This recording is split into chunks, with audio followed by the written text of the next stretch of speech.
పిత పుత్ర పవిత్రాత్మ నామమున ఆమెన్. జ్ఞానవాణి వీక్షితులకు శుభోదయం. ఈనాడు మనము ప్రత్యేక విధముగా అడ్వెంట్ మదర్ జ్ఞానమ్మ అనే అంశం గురించి ధ్యానించుకుందాం. అడ్వెంట్ అంటే ఏమిటి? అడ్వెంట్ అనే పదం లాటిన్ భాష నుండి వచ్చింది. దీని అర్థం ఆగమనం లేదా వేచి ఉండటం అని అర్థం. ఇది యేసుక్రీస్తు పుట్టుకకు ముందుగా తయారు చేసుకునే కాలం. ఇది కేవలం ఒక సాంప్రదాయం మాత్రమే కాదు, మన ఆధ్యాత్మిక జీవితాన్ని పరిశుద్ధం చేసుకునే ఒక అవకాశం. ఈ ఆగమన కాలంలో ప్రార్థనలు, సేవా కార్యక్రమములు మరియు ఇతరుల పట్ల దయను చూపడం ద్వారా మన హృదయాలను యేసు పుట్టుకకు సిద్ధం చేసుకోవాలి. ఆగమన కాలం మనకు యేసుక్రీస్తు పుట్టినరోజు ఆవిర్భావానికి సన్నద్ధం చేసుకునే పవిత్రమైన సమయం. ఇది శాంతి, ప్రేమ, ఆశ మరియు ఆనందాన్ని మన హృదయాలలో నింపే కాలం.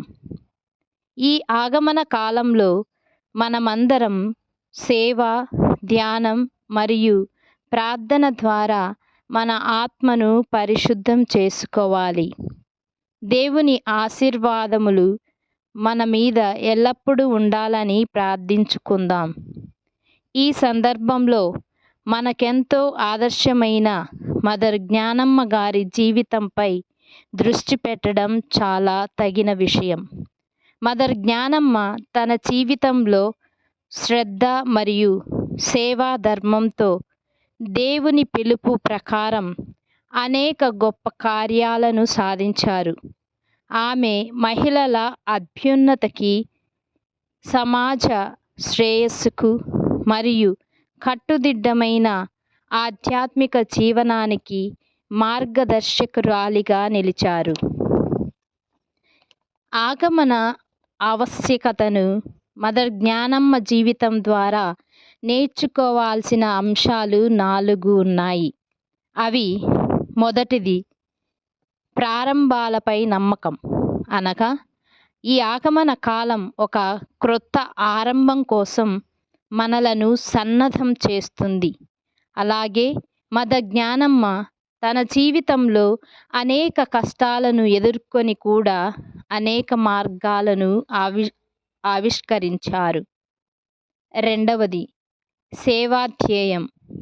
యేసుక్రీస్తు పుట్టుకను వేడుకగా జరుపుకునే ఆగమన కాలంలో మన సేవా చర్యలను మదర్ జ్ఞానమ్మ వంటి స్ఫూర్తిదాయక వ్యక్తుల ఆధారంగా కొనసాగిద్దాం. ఆమె అందించిన సేవలు మనకు మార్గదర్శకం అవ్వాలి. మూడవది, ప్రార్థన మరియు ధ్యానం. మదర్ జ్ఞానమ్మ తన జీవితంలో ప్రార్థనకు ప్రాముఖ్యతను ఇచ్చారు. అలాగే ఆగమన కాలంలో మనం కూడా దేవుని సమీపానికి చేరువ కావడం ద్వారా మన ఆత్మను పరిశుద్ధం చేసుకోవాలి. నాలుగవది, శ్రద్ధతో చైతన్యం. యేసు పుట్టుకతో పాటు ఆయన రెండవ రాకడపై మన ధ్యాస ఉంచాలి.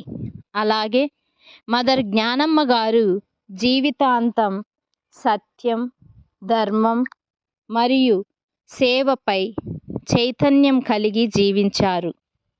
మదర్ జ్ఞానమ్మ గారి జీవిత మార్గాన్ని అనుసరించడం ద్వారా మనం ఈ ఆగమన కాలాన్ని ఆధ్యాత్మికంగా జరుపుకోవచ్చు. యేసు పుట్టుకతో పాటు ఆయన చూపిన ప్రేమ, క్షమ మరియు సేవా మార్గాన్ని మన జీవితాల్లో ఆచరిద్దాం. మదర్ జ్ఞానమ్మ జీవితం మనకు మార్గదర్శకంగా నిలిచేలా దేవుని ఆశీర్వాదాల కోసం ప్రార్థించుకుందాం. ఆమెన్.